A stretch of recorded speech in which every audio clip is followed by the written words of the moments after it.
सभी को राम राम। मैं बी एस पवार आपके अपने चैनल ड्राइंग स्टडी में आप सभी का स्वागत करते हैं। बच्चों, आज हम डिस्कस करेंगे 2024 का 10th क्लास का क्वेश्चन पेपर, जो कि आज ही पेपर हुआ है और मैं इसको अभी आपको सॉल्व करके बता रहा हूँ। बहुत अच्छे स्टैंडर्ड का पेपर आया था।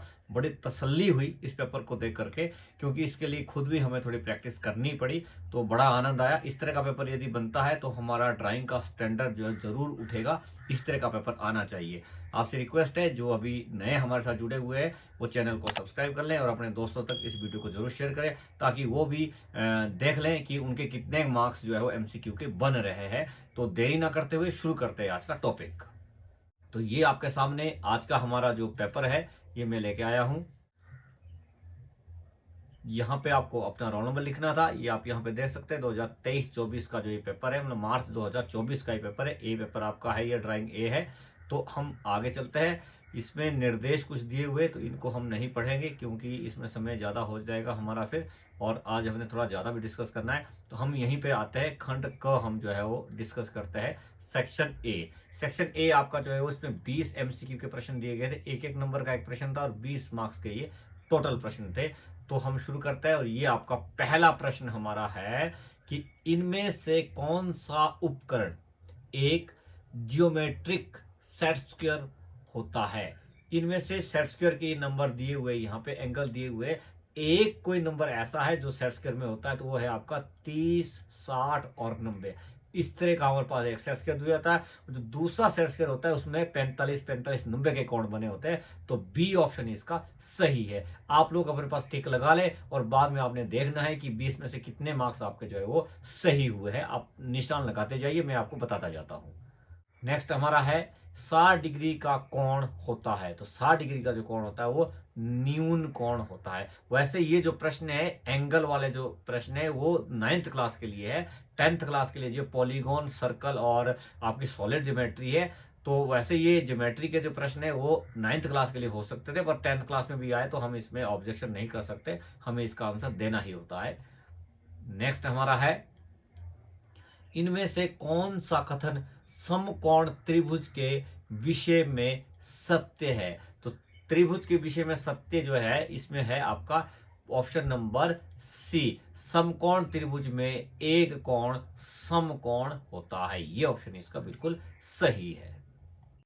नेक्स्ट हमारा है, निम्नलिखित कोणों के आधार पर बताइए कि कौन से कोण समद्विबाहु त्रिभुज के शीर्ष कोण हैं। आप यहां पे देखिए, समद्विबाहु त्रिभुज है। समद्विबाहु त्रिभुज में दो कोण बिल्कुल बराबर होते हैं, तभी तो समद्विबाहु बनी ना। समद्विबाहु त्रिभुज का मतलब होता है कि दो भुजाएं बराबर है और जहां से भुजाएं निकल रही है वो कोण भी इक्वल होते हैं। तो एक कोण डिफरेंट होता है, तो बड़ा होता है या छोटा होता है। तो यहाँ पे देख सकते हैं आप, ये जो आपका है बी ऑप्शन, ये बिल्कुल सही है। त्रिभुज के तीनों कोणों का योग 180 डिग्री होता है। तो 50 और 50 100 और 80 180 डिग्री। तो ये भी आपने ध्यान रखना होता है कि आपने जो है ना इसका जोड़ सही करना होता है। जोड़ यदि आपका सही है तो ही ये आपका जो है ना वो सही होगा। जैसे अब ये आप देख सकते हैं, यहाँ पे 45 और 35, ये कितना हो गया, 80 और 100 180 हो गया। ठीक है, बिल्कुल सही है।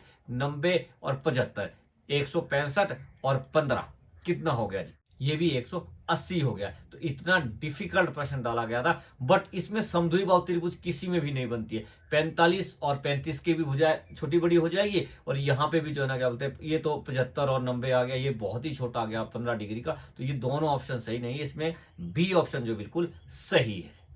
नेक्स्ट हमारा है, निम्नलिखित में से किस चतुर्भुज की आमने सामने की भुजाएं बराबर और समान अंतर होती है।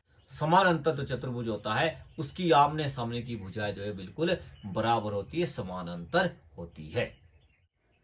नेक्स्ट है, बहुभुज जिसकी 8 बराबर भुजाएं और आठों कोण समान माप के हो कहलाता है। तो क्या कहलाता है, वो कहलाता है सम अष्टभुज। जिसकी सारी भुजाएं और सारे कोण बराबर हो, सम अष्टभुज कहलाता है।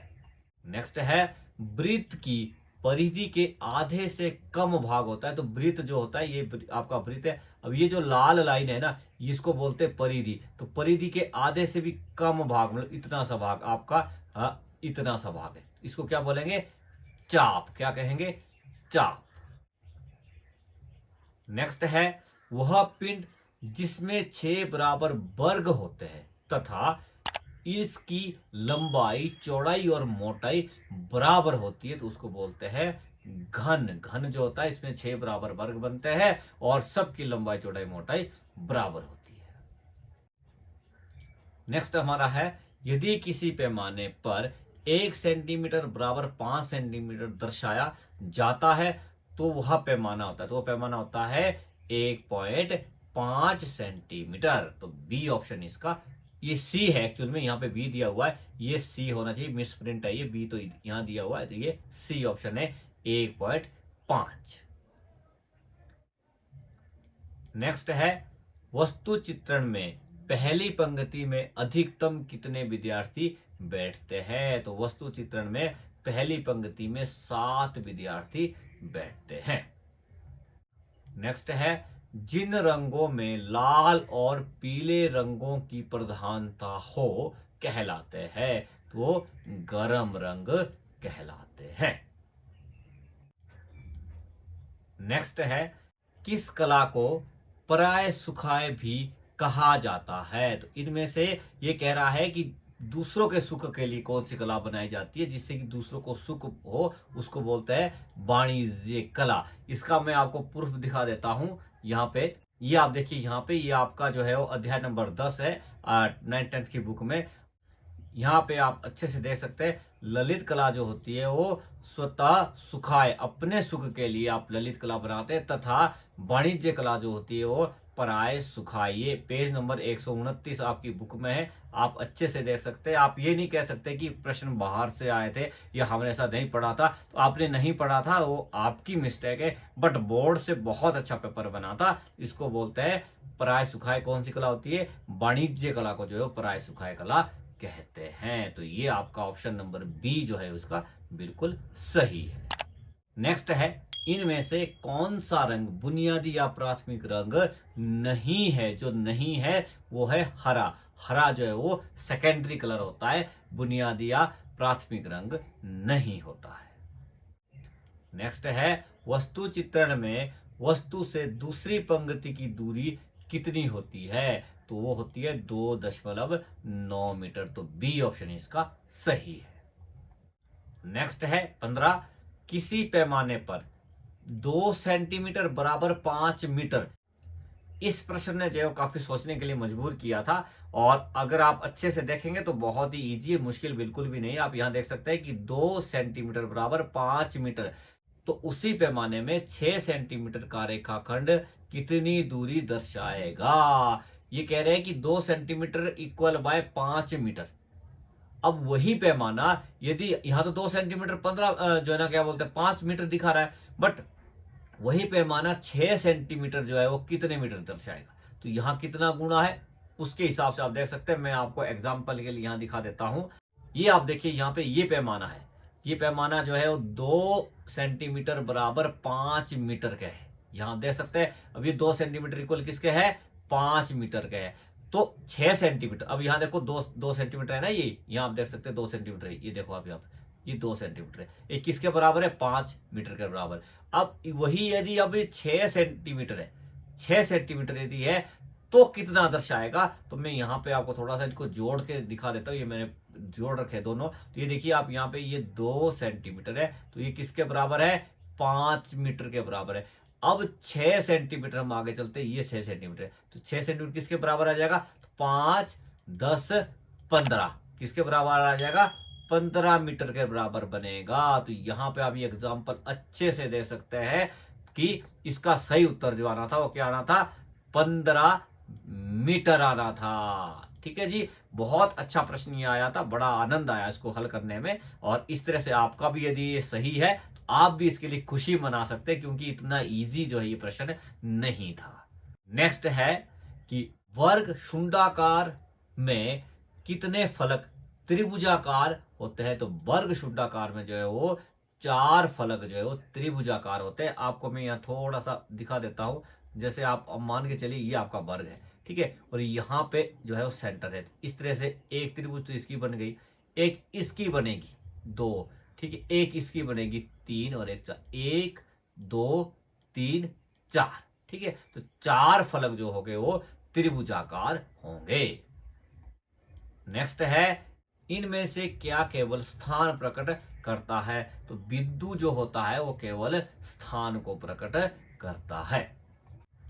नेक्स्ट है, निम्नलिखित में से क्या एक ठोस आकृति है? तो इनमें से त्रिभुज शुंडाकार जो है वो ठोस आकृति है। नेक्स्ट है, समबाहु त्रिभुज में प्रत्येक कोण का माप कितना होता है? तो समबाहु त्रिभुज में जो होता है वो प्रत्येक कोण का माप 60 डिग्री का होता है। लास्ट प्रश्न है, 180 से अधिक माप का कोण कहलाता है? तो उसको बोलते हैं प्रतिवर्ती कोण या पुनर्युक्त कोण। तो जितने भी कोणों से संबंधित प्रश्न आए हैं या त्रिभुज से संबंधित प्रश्न आए, ये सभी जो सिलेबस है 9th क्लास का 10th क्लास का सिलेबस ये नहीं है, फिर भी 10th क्लास के पेपर में ये प्रश्न पूछे गए, तो हमें ये हल जरूर करने पड़ेंगे। और बोर्ड को इस बारे में जरूर सोचना चाहिए कि ये जो सिलेबस है वो 10th क्लास का नहीं है। नेक्स्ट हम चलते हैं खंड ख में। हम चलते हैं खंड ख में ज्योमेट्रिकल ड्राइंग के प्रश्न पूछे गए थे। इनमें से आपने कोई 4 ज्योमेट्रिकल ड्राइंग के प्रश्न बनाने थे और 3-3 नंबर का एक प्रश्न था, 12 नंबर के थे। बहुत इजी आया था यहाँ पे। और यहाँ पे जो एक वृत्त का प्रश्न आया था, ये भी वृत्त का प्रश्न आया था। और ये आपका तीसरा जो प्रश्न है ये आपका बहुभुज का था। मैंने जो वीडियो बनाया था उसमें मैंने कहा था कि 2 साल से बहुभुज के प्रश्न नहीं आ रहे हैं, तो इस बार अब बहुभुज का प्रश्न आ गया है। तो नेक्स्ट टाइम हमें इस विषय में जरूर सोचना है, हमने अपनी पढ़ाई उस हिसाब से करनी है। और जो आपका सॉलिड ज्योमेट्री होती है ये तो आपकी जो है वो कंपलसरी ही होता है, तो ये तो आपको बनाना ही, इनमें से एक जो सॉलिड ज्योमेट्री का आता ही आता है, तो ये आपने ध्यान रखना है। और ये जो आपका अगला सेक्शन सी है, इसमें तो हमारे सारे दावे खोखले हो गए। मैंने जब इस विषय में वीडियो बनाया था तो मैंने कहा था कि रिपीट स्केल कभी नहीं आती है, और फिर भी रिपीट हो गई है। मैंने मना किया था कि 27 नंबर स्केल की आपने तैयारी नहीं करनी है, बट 27 नंबर स्केल पूछी गई है। इसके लिए मैं माफी चाहता हूं कि मैंने ऐसा कहा था, पर मुझे नहीं पता था कि बोर्ड से जो स्केल आती है वो रिपीट भी होती है। उसे रिपीट नहीं होती है, क्योंकि 2022 में ही आई थी, तो 23 ही बीच में था, 24 में फिर यही डाल दी है।